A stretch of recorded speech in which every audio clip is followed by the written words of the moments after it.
Voter ID नामावली कुनै बनाउनु छ भने मलाई सम्पर्क गर्न सक्नुहुनेछ। म तपाईँहरूकै भोटर आइडीहरू नामावली म घरमै बसेर बनाइदिनेछु।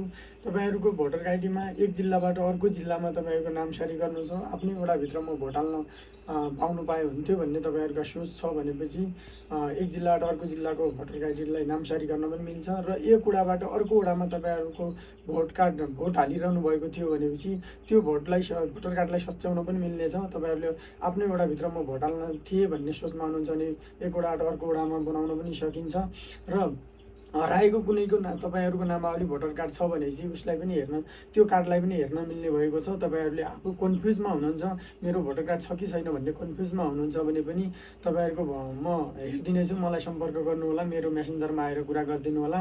र मैले हिजो पनि धेरैका नामावली बनाइसकेको छु, अछामका पनि बनाएको छु, बाजुराका पनि बनाएको छु। तपाईँहरू जुनसुकै ठाउँमा हुनुहुन्छ, इन्डिया नेपाल जुनसुकै ठाउँमा भए पनि मलाई सम्पर्क गर्नुहोला, म तपाईँहरूको भोटर आइडीहरू दर्ता गरिदिनेछु।